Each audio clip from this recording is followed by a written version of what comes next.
Una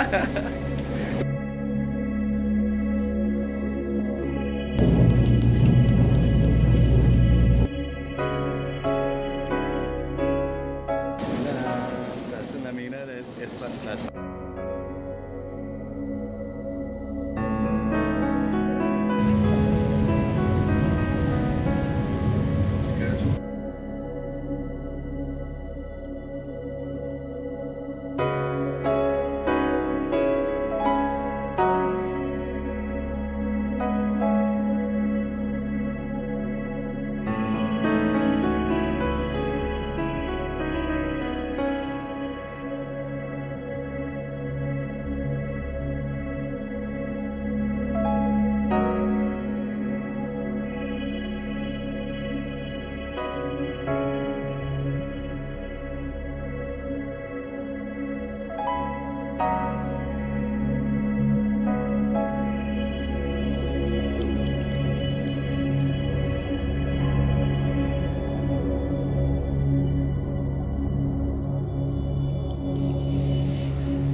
My name is Michael Leal, and I've been invited to come visit the emerald mines of Muzo Colombia. The roads here are treacherous, even on the best of days. I find myself with my companions, Melky, Magda, and Nati, all on our way to the most remote places in Colombia. This one is called Muzo. Roads that have no way of being traversed by ordinary vehicles. A 4x4 is necessary. We find ourselves coming to hairpin turns off of cliffs that dive off to 300 meters below. At any time, at any given place, we can find ourselves at the bottom of a ravine. As we climb back further into our seats, we realize a car that passed us 2 minutes ago is now pitched on the side of a hill. We step out to render aid. It pinned itself on the side of a hill rather than going into a ravine. We stopped and rendered aid as much as we could. We flipped the car straight side up, but nevertheless, the car was stuck. We continued on to Muzo. As we see Muzo down in the valley below, nestled in between two mountain ranges of the Andes, we find ourselves coming to our last bank before we see the sign, Muzo Colombia. I've waited over 12 years to come here, and now finally I'm here. As we see Muzo down in the valley below, nestled in the Andean mountains, we realized we finally had come to our destination.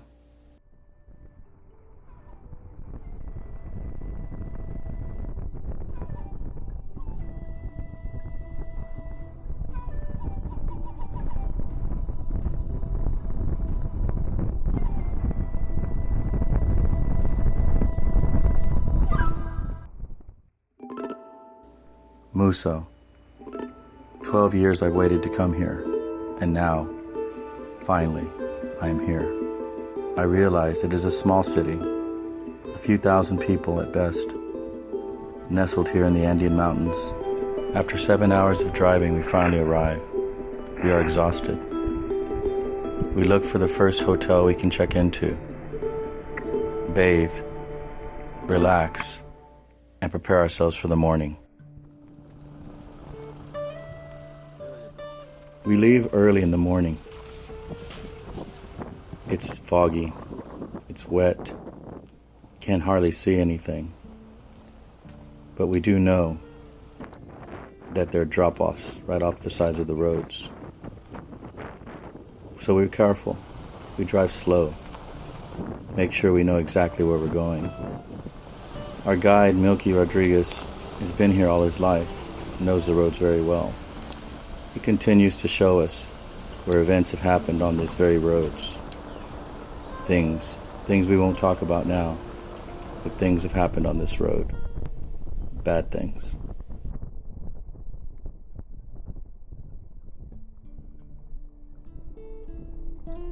As we come down the southwestern side of the mountain, we head for the riverbed. That's where the emeralds are. That's where the emerald mines begin. Some are new. Some have been there for over decades, and some have been there hundreds of years. I film everything I can. I want to document this trip. I want to show where things come from. I always have. Muzo being the place where the most expensive emeralds in the world come from. I wanted to know where they came from. I wanted to know exactly which mines and how they were extracted. I wanted to know these things because I sell emeralds. I import them into the United States. I wanted to know exactly where I was bringing these things from, not just from Bogota, but from which mines.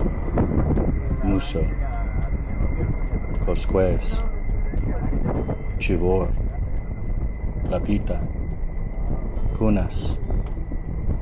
These are the world's most famous emerald mines, and they all reside here in Colombia.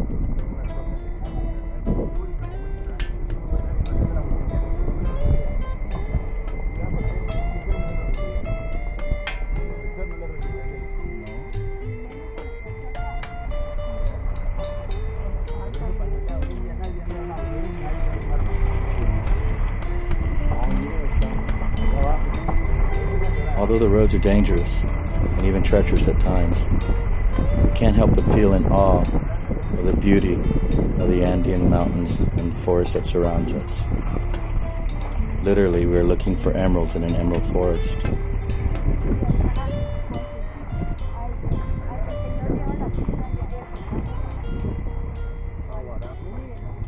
As we pass miners on their way to work, we realize we're now in the right area. The mining area of Muzo.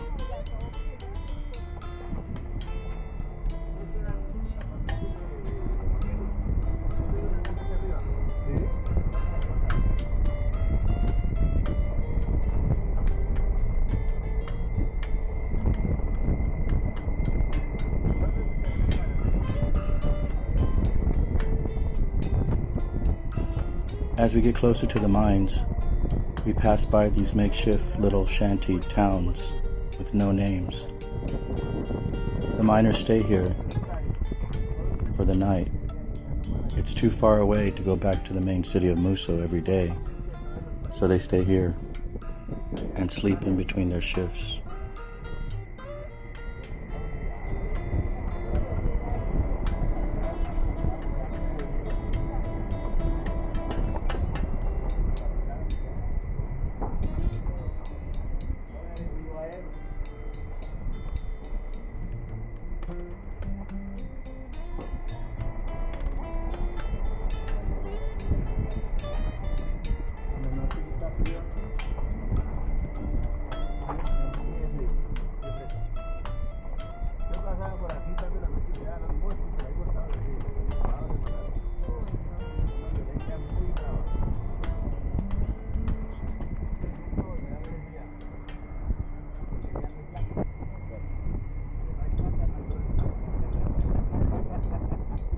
As we make our way to the Muzo riverbed, we cannot help but feel concerned. Melky has a great truck, a new truck, a 4x4. But out here, anybody can get stuck. And if we get stuck, we could get stuck here for a long time. Days, perhaps weeks. It may be a long time before we get back to Bogota.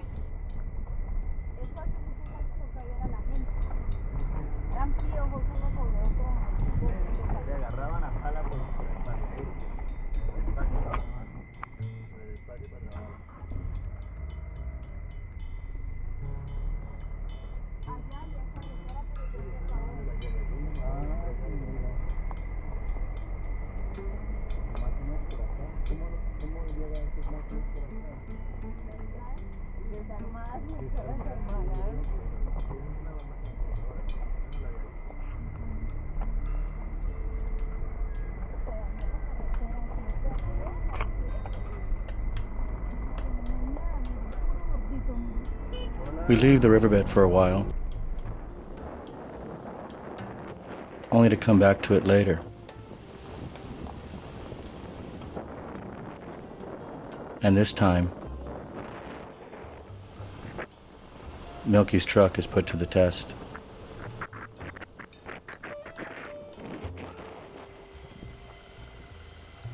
We're going across the riverbed. We trust Milky. We know that he knows where to go. We know that he knows these roads.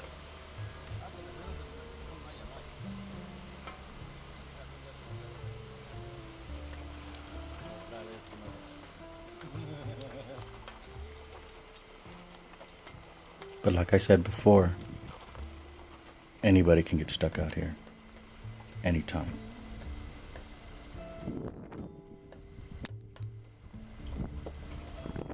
But we trek on.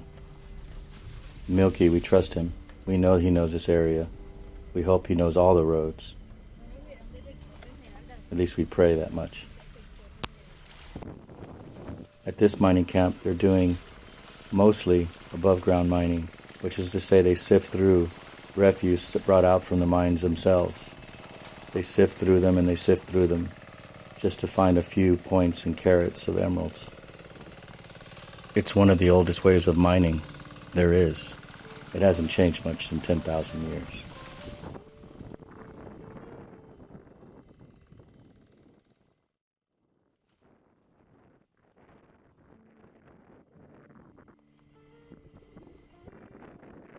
As we drive along the riverbed, we come across a suspension bridge. It carries people from one side of the riverbed to the other. It looks precarious. It looks like it's been there a long time. We continue on.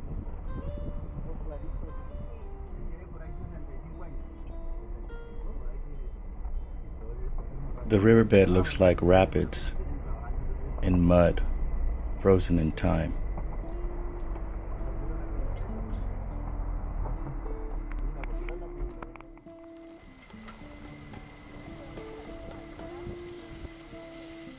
It looks hazardous, but we press on.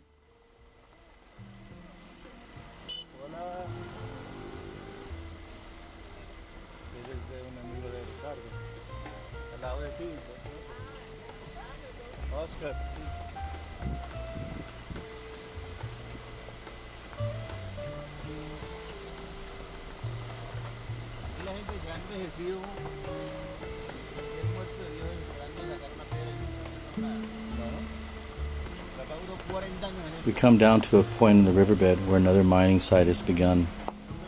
We stop and ask some questions. We look around. We find somebody Milky knows. He calls him over. We talk to him for a while. See what he has to say.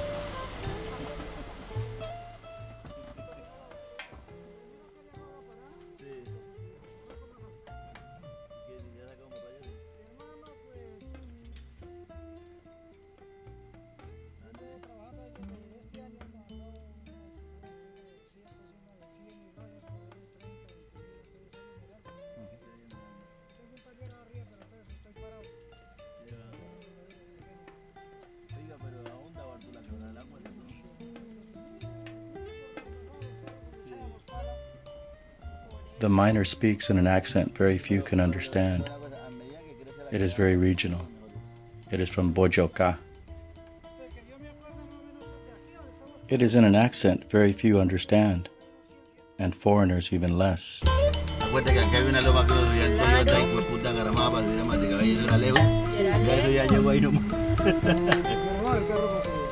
Ah, mira la calle. Allá.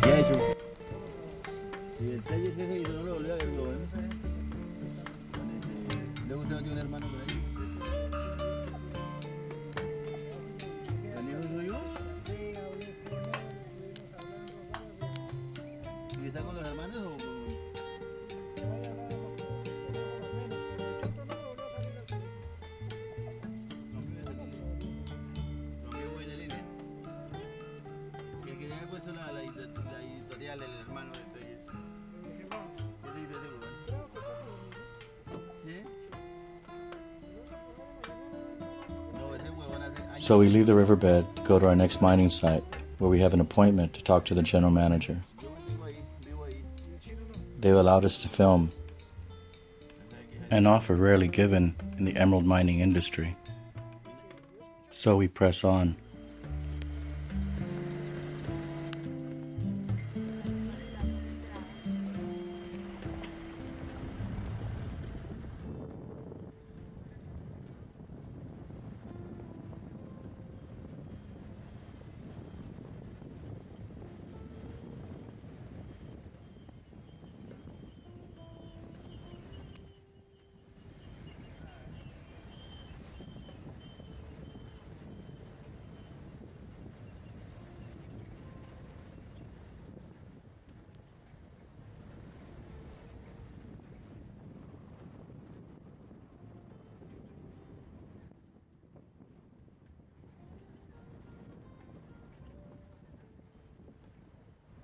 We finally arrive at Los Españoles Emerald Mine, run by the Sepulveda family, Alberto and Ricardo Sepulveda.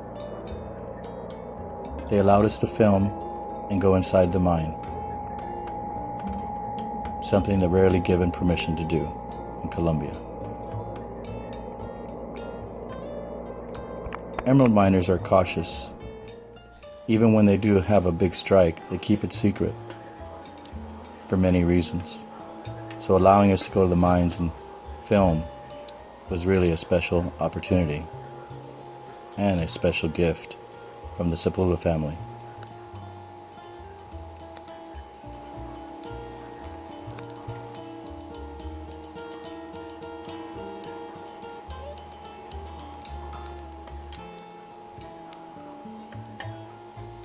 Milky arranged this for us.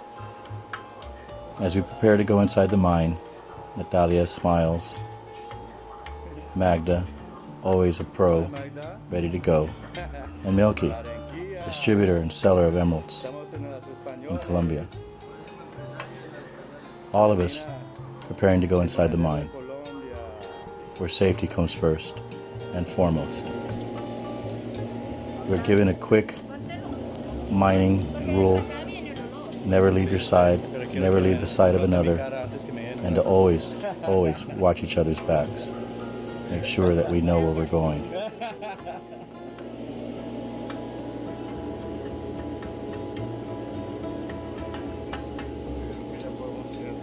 Aquí entramos con Ricardo Sepúlveda, dueño de estas minas.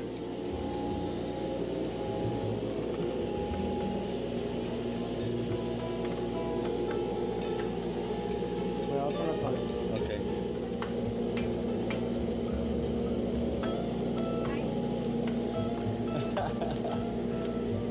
As I prepare to go into the mine, Natalia takes her last photo of me. Get ready to go in the mine. Before I enter, I think twice about what I'm doing. I wonder if this is the right thing to do. Actually, I thought it was the only thing I could do. I had to confront this. I had to see for myself. I wanted to see. I wanted to know where emeralds came from. There are about 1,000 ways you can die in a mine, but the most dangerous is venomous gas. It can erupt anywhere and any time. It's odorless, and it kills. 2.5 years ago, 4 miners died, all from venomous gas. We check ourselves, we check each other's faces to make sure that we're not being poisoned.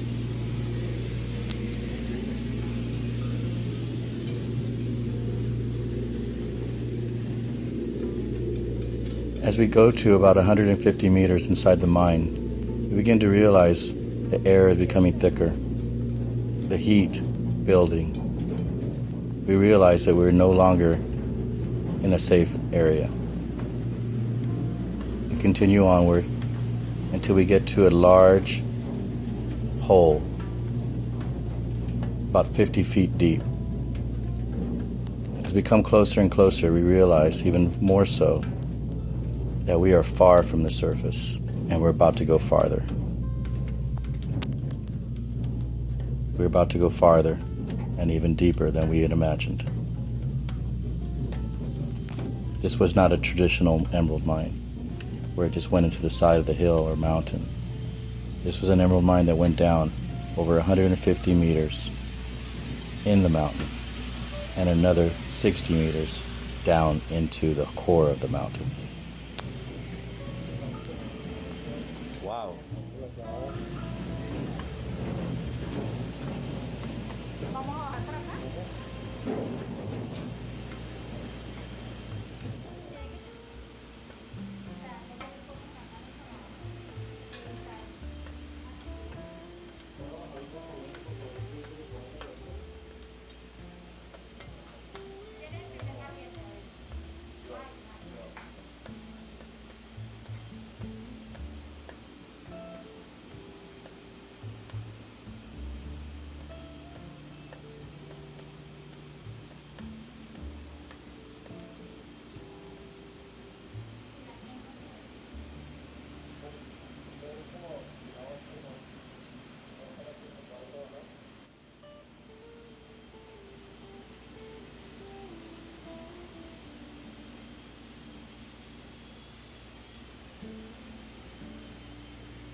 For safety and precaution, they place a harness on me as I descend a 50-foot hole in the ground.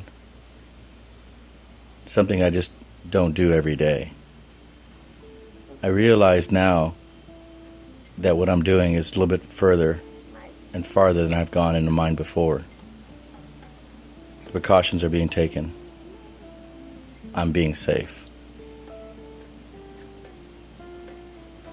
Say hello.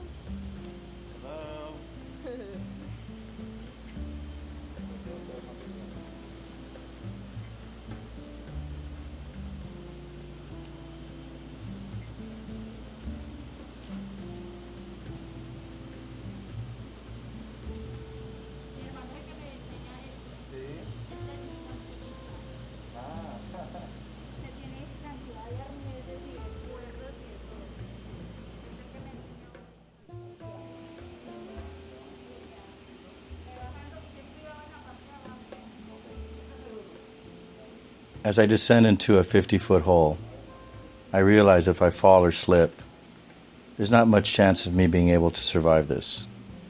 At best, I'll be paralyzed. At worst, I'll be dead. But as I continue to go down one step at a time, with the harness attached, I feel a little bit better.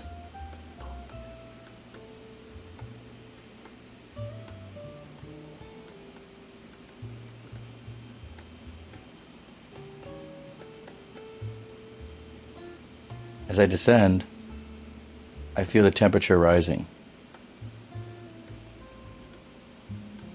It is about 115 degrees down where I'm at now, and it's only going to get hotter.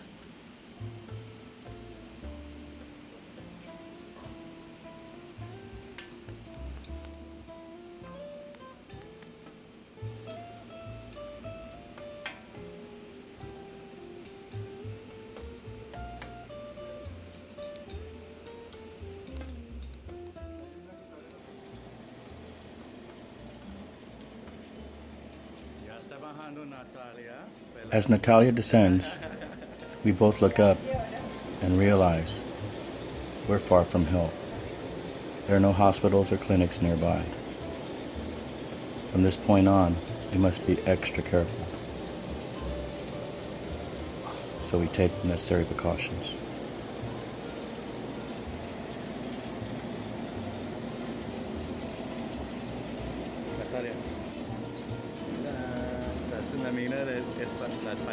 As I look upon Natalia and Magdalena, I realize for the first time how brave these women are to descend into the most treacherous mines of Colombia, to follow me to find out where these Colombian emeralds come from.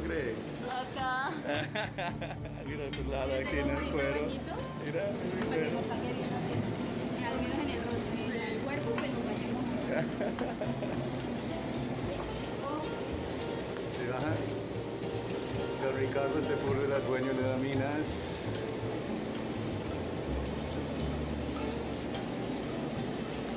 Descending down the ladder now is Ricardo Sepulveda, our guide, and the son of the owner of the mine. He knows this mine better than anyone. He's agreed to take us to the most deepest part of the mine, where they're following veins as we speak. Can't believe I'm here. They look for veins called betas, and they keep looking and looking for the largest. They follow them to the very extremes of the earth in the search for esmeraldas, Wow. emeralds.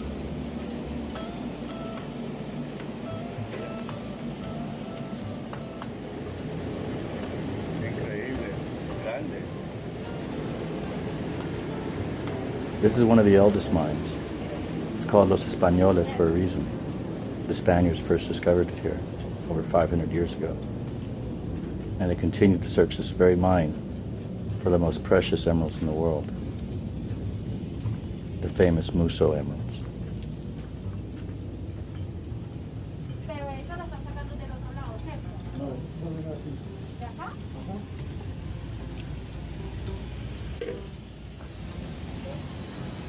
In these extreme parts of the mine, it's very hot. At least 115 degrees, sometimes 120. Magda. You can come to faint and hit your head on the sides of the walls. Very dangerous at this point in the mine. People fall unconscious all the time. They must be careful and always wear a headgear, for these rocks are solid granite sometimes and can cause much damage. Ahí está Manuel, nuestro puntero. Buenas. El señor Porras, el delegado. Wow. Siguiendo la beta. These are called betas. Wow. They're large veins of crystal, shale, and pyrite.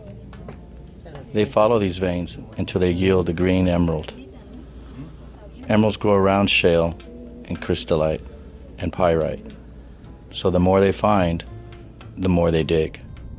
And they dig, and they dig, until they find the mother lode, the emerald, the Muzo emerald, the one that brings the most value in the world, the emerald that costs 3 times more than any other emerald anywhere else in the world, comes from this very mine. Estoy con él.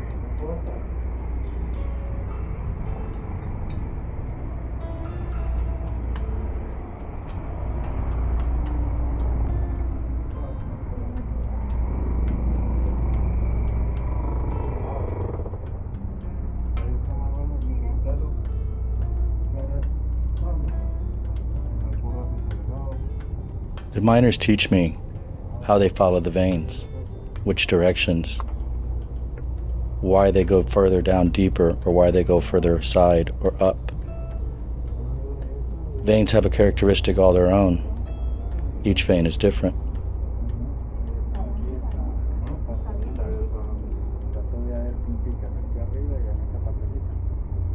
The walls here are lined with pyrite and crystallite, small miniature veins.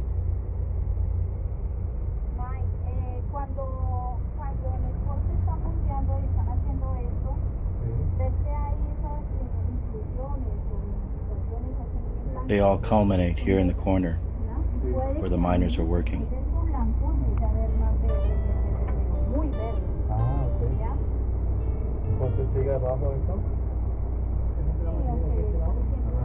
The miners let me know what direction they're going in when they're following these veins.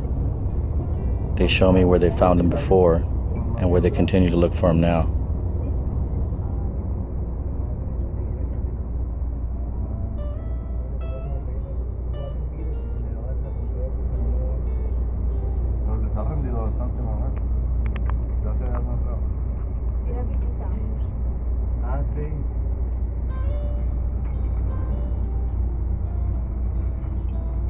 Está trabajando en este túnel. Pero mira dónde va. Mira esto. Ajá. Están rompiendo para ellos llegar hasta allá y van a llegar más allá. Van haciendo los huecos y meten dinamita y hacen. Ya que empezamos a desde el carro izquierdo. Ya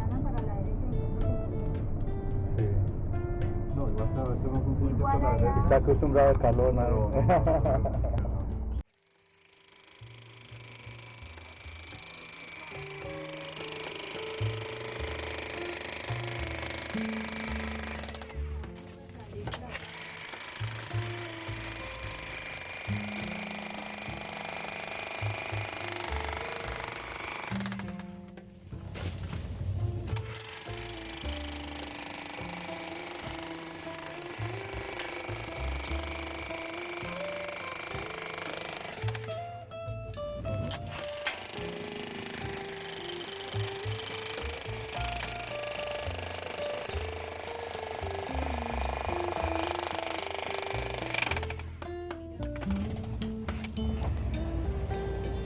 As we go deeper,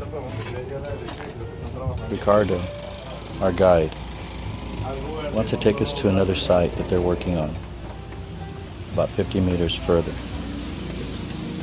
So we walk in the darkness to a new site area where a new vein has been found. But this vein goes up to about 40 feet, Okay. and they've been following it ever since they saw it in the walls down below.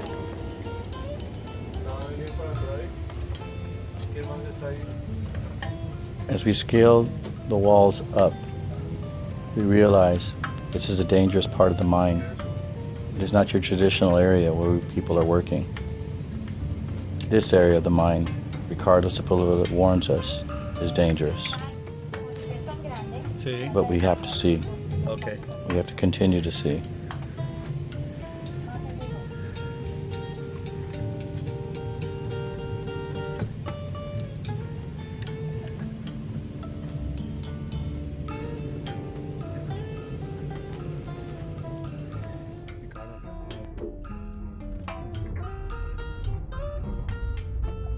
Vayan, ayuden a Natalia a subir ahí, por favor.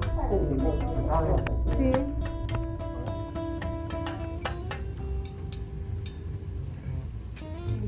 It's recording, could you? Yes. Extreme Mining 3. As we go up, we look to see what they're looking at. Two huge white crystallite veins. They follow the crystallite veins because next to crystallite and shale and pyrite are also emeralds. So we go where they go, and we follow them to the extreme parts of the mine in the hopes of finding what that green emerald looks like. The hard-sought beryl, Colombian emerald.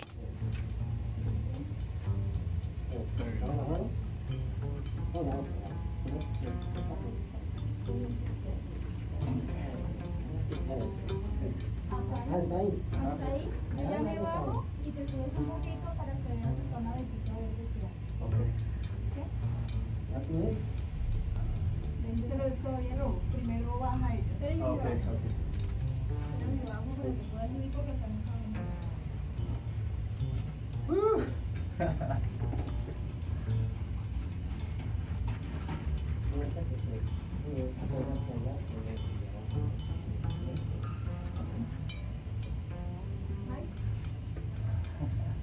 Allá hay un poco de verde.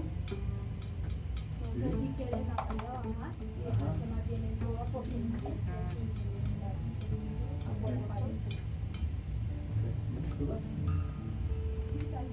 Ahí ya puedes preguntar. Es muy estrecho como verde. As we examine where these miners are working now, we realize they're working on a vein of emeralds, veins of crystallite, veins of shale mixed with pyrite, all within this one little corner. They look for the green, they look for the pyrite, they look for the shale and the slate, they look for all the crystallite, they look for it all to come together, and when it does, you see these veins, these large white crystallite veins, and then you see the emerald, the green, the emerald green, the emeralds that live in the walls for millions of years before they come to light.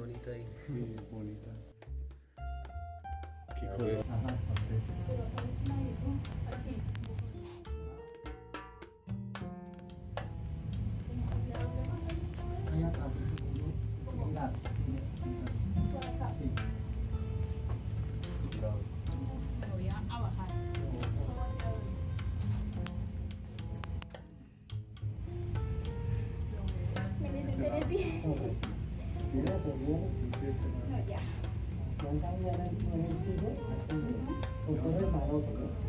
Sí.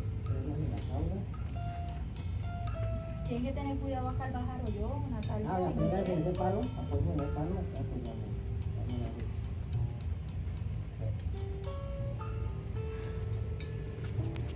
debe ser incómodo trabajar, ¿no? Lo que pasa es que esto es un trabajo temporal que estamos haciendo en escuela, no es un trabajo permanente. No, pero yo digo, mientras que hacen sacan como la, ¿cómo se llama?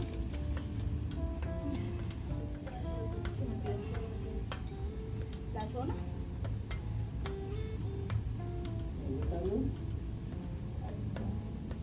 Ay, no creo que quede. Tiene que tener cuidado con la cabeza. Bueno, y así se ve pinta de necesito.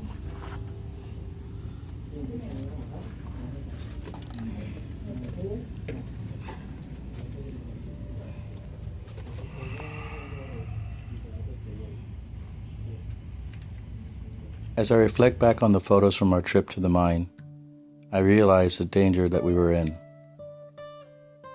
We sat on 2x4s and 2x6s in order to get to some of the areas of the mine. We didn't have to. We wanted to. We wanted to see everything that they saw. We wanted to know everything that they knew. I wanted to see the mine for myself, and I did. I made new friends, and I continued old friendships. I made new relations with new people in new areas of my life. I made discoveries, as small as a carrot, some as large as 3. And then I continued. I wanted to learn more. I wanted to see more.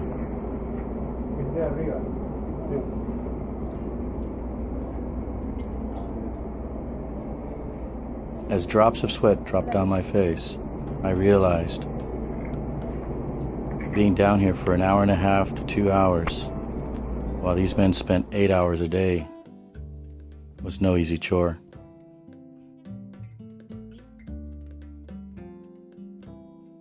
Each canister weighed 500 pounds. Each person breathing meant it was going to get hotter and hotter.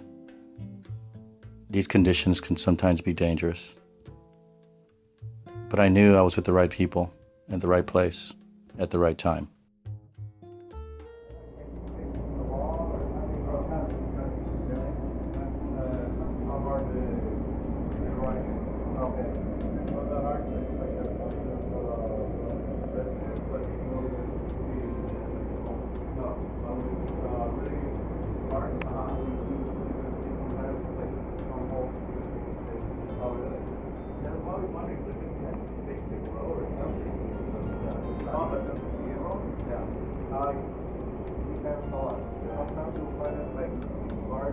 As I wait for Natalia to go up first, I realize that she's having a difficult time breathing. The mind itself can bring havoc to your senses. You begin to wonder if you can do things. Sometimes I wonder if people following me to go to these places shouldn't come. It's too dangerous. Sometimes I wonder if I should come. But I just had to. I had to see for myself after 12 years. What was it like? Foreigners haven't come here for 30 years. What was it like before then? Now that I'm here, I see for the first time where emeralds come from. And now I'm going to see where they go. As we make our way back to Bogota, I find myself reflecting, going over every scene, every relationship I made. And I wonder where these rough emeralds I'm taking back to Bogota are going to go to. Who's going to cut them? What jeweler's going to set them And more importantly, when will they be ready for export? I'm going to watch these emeralds. I'm going to watch them go back to the United States. I'm going to watch them sold to the highest bidder.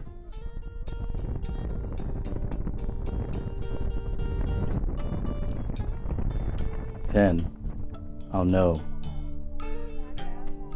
where emeralds come from and how they get to where they're going.